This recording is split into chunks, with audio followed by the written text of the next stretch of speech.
सिंध में अटो गरीब जे पहुंच खां परे थी वियो। हुकूमत जो ऐलानियल सस्तो अटो बि मिलण मुहाल बणिजी वियो। सिंध में अटो 150 खां 160 रुपया फी किलो विकिरो थियण लॻो। अटे जी क़ीमतुनि में वाध खिलाफ मुख़्तलिफ़ शहरनि में एहतजाजी मुज़ाहिरा ऐं धरना। खैरपुर में अटो महांगो थियण खिलाफ औरतूं रस्तनि ते निकिरी आयूं।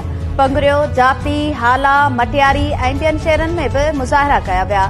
एहतजाज कंदड़नि जो चवणु आहे त हुकूमत अटे जे अघ ते ज़ाब्तो आणण लाइ के बि क़दम नाहिनि खंया। बोरियत ऐं ग़रीब तबिको सख़्त परेशान आहे।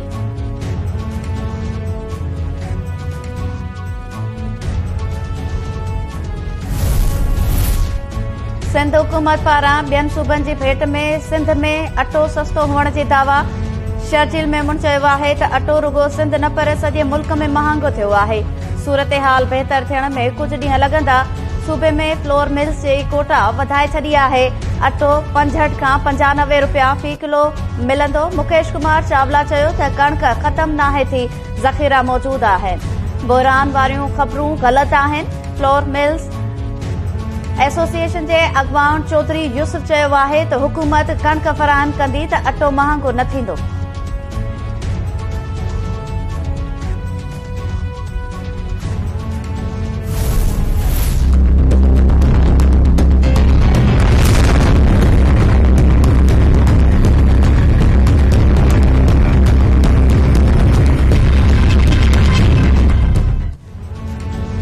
खरूवासी राणा सनाउल्ला ऐं ख़ासि मुआविन अता तारड़ जी गाॾी खे पंजाब असेंबली में दाख़िल थियण खां रोकण जी कोशिश। राणा सनाउल्ला ऐं अता तारड़ रुकावटूं टोड़े असेंबली में दाख़िल थिया। राणा सनाउल्ला चयो आहे त कुझु बि थी पवे परवेज़ इलाही खे एतमाद जो वोट वठणो पवंदो। पंजाब में गवर्नर राज जो ऑप्शन बि मौजूद आहे।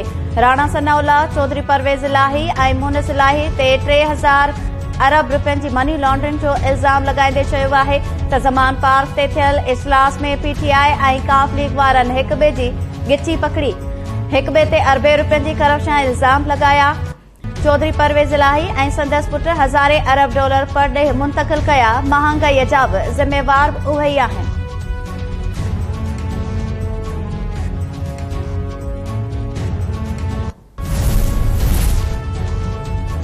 तोहिन इलेक्शन कमीशन केस में पीटीआई चेयरमैन इमरान खान, असद उमर ऐं फवाद चौधरी जा ज़मानत थियण जोगा गिरफ़्तारी वारंट्स जारी।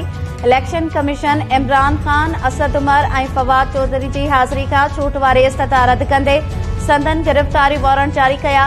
केस जी ॿुधणी 17 जनवरी ताईं मुलतवी।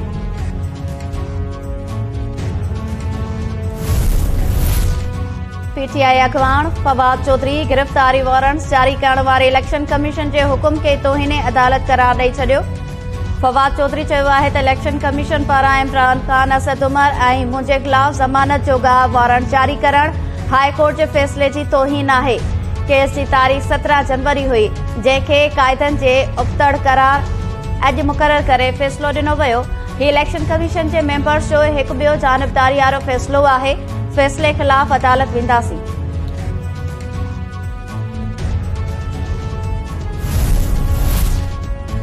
पीटीआई सरबराह इमरान खान चयो आहे त परवेज़ मुशर्रफ खे दहशतगर्दी ख़िलाफ़ अमेरिकी जंग में न्यूट्रल रहण जो मशवरो ॾिनो हो। न्यूट्रल हुजूं हा त मुल्क में हमला न थियनि हा। पंहिंजे बयान में इमरान खान चयो आहे त मूं वज़ीरिस्तान फ़ौज मोकिलण जी मुखालफ़त कई हुई।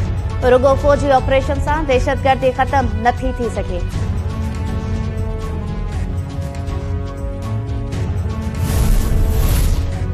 ॿोॾ मुतासिरनि जी मदद करण ते आलमी बिरादरी ऐं मालियाती इदारनि जा थोराइता आहियूं। जेनेवा में तक़रीब खे ख़िताब कंदे वज़ीर आज़म शहबाज शरीफ़ चयो आहे त पहिरियों भेरो सूबा वफ़ाक़ सां गॾु बीठल रहिया। समूरनि इतिहादनि जी कोशिशुनि सां दुनिया असां सां गॾु बीठी आहे। सभिनी जी महिनत सां पाकिस्तान जो आवाज़ ॿुधो वियो।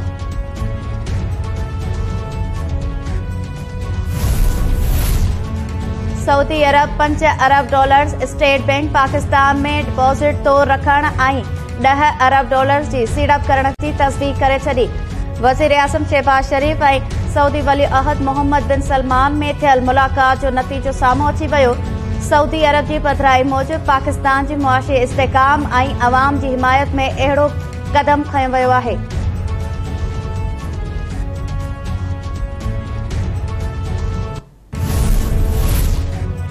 चीफ चीफ सेक्रेटरी जी सदारत हेठि सखर हैदराबाद मोटरवे बाबति इजलास।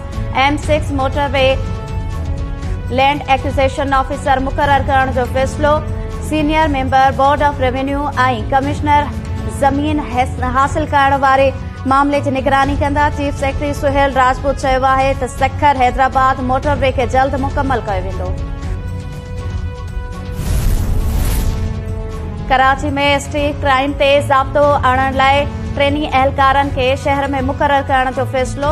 पुलिस ट्रेनिंग सेंटर्स मां 3000 खां वधीक पुलिस अहलकारनि खे कराची जे 3 ज़ोन्स में मुक़रर कयो वेंदो। कराची पुलिस टिनी चीफ ज़ोन्स जे DIGs खे ख़त लिखी ट्रेनिंग सेंटर्स मां नफ़री वठण जी हिदायत करे छॾी। सिंध हाई कोर्ट मकानी तकबंदियुनि ख़िलाफ़ MQM जूं दरख़्वास्तूं रद्द करे छॾियूं। सिंध हाई कोर्ट जे चीफ जस्टिस रिमार्क्स ॾींदे चयो आहे त अदालत पहिरियों फ़ैसिलो ॾेई चुकी आहे। सुप्रीम कोर्ट बि सिंध हाई कोर्ट जे फ़ैसिले खे बरक़रार रखियो आहे।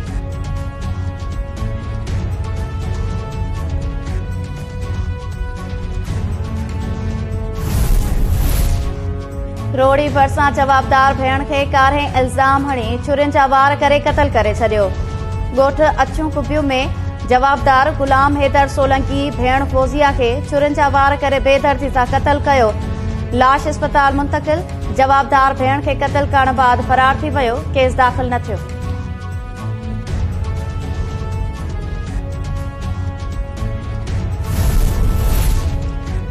दादू जी अदालत SHO करीम चांडियो खे जवाबदार करार ॾियण बाद संदसि ज़मानत बि रद्द करे छॾी। जवाबदार अदालत मां फरार। उमेरुबाब जे 3 घरभातियुनि जे क़तल केस जी ॿुधणी थी। अदालत SHO खे जवाबदार तौर केस में शामिल करे छॾियो। संदसि ज़मानत रद्द। जवाबदार अदालत मां फरार थी वियो।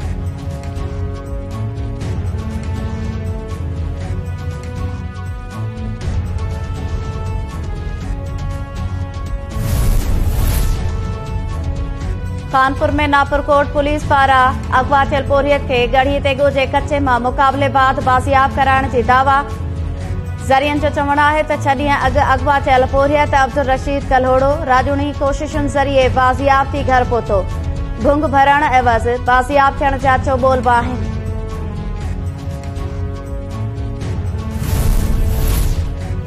पुरनि जे रूहानी पेशवा ऐं 7 पीर पगारे शाह मर्दान शाह जे विछोड़े खे 11 वरी वहामी विया।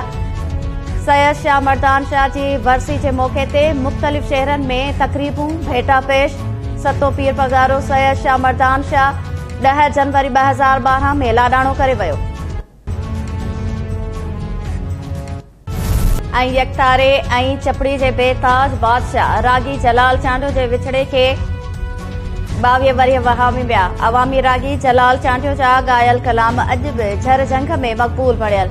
जलाल चांडियो यकतारे ऐं चपड़ी ज़रिए सिंधी मौसीक़ी खे नओं रंग ॾेई कैसेट इंडस्ट्री खे बि ऊज बख़्शियो।